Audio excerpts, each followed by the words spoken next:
সর্বদলীয় যে এই বৈঠকটি হয় সেখানে আমরা জাতীয় নাগরিক পার্টির পক্ষ থেকে স্পেসিফিকভাবে তিনটি বিষয় নিয়ে কথা বলেছি।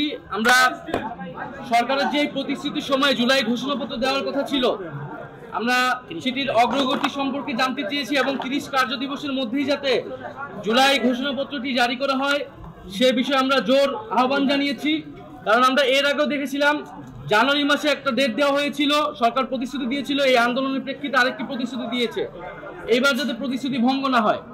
দ্বিতীয়ত আমরা বলেছি যে এই জুলাই মাস আসতেছে, 1 বছর পূর্তি হবে আমাদের গণ অভ্যুত্থানের।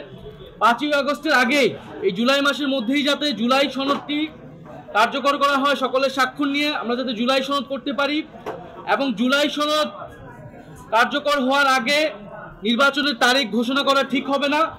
জুলাই সনদ ঘোষণার আগে যদি নির্বাচনের তারিখ ঘোষিত হয় তাহলে সংস্কার প্রক্রিয়া ব্যাহত হতে পারে।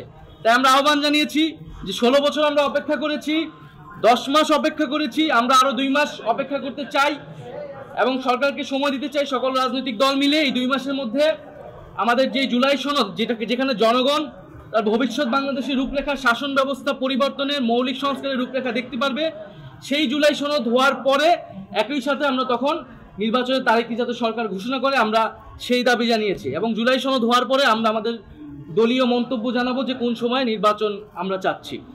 আর সর্বশেষ আমরা নির্বাচন কমিশনের কথা বলেছি, যেটা আমরা এর আগেও বলেছি যে আমাদের একটি সুষ্ঠু নির্বাচনের জন্য আমাদের সবচেয়ে গুরুত্বপূর্ণ বিষয় হচ্ছে নির্বাচনী ব্যবস্থার সংস্কার।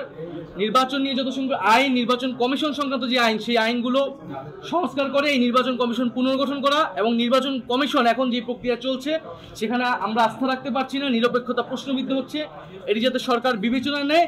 এবং একটি উচ্চ আদালত থেকে আমরা দেখেছি নির্বাচন কমিশন নিয়ে প্রশ্ন তৈরি হয়েছে। সার্বিক বিবেচনায় নির্বাচন কমিশন যাতে পুনর্গঠন করা হয়। আমরা এই 3টি বিষয়ে মূলত আলোচনা করেছি।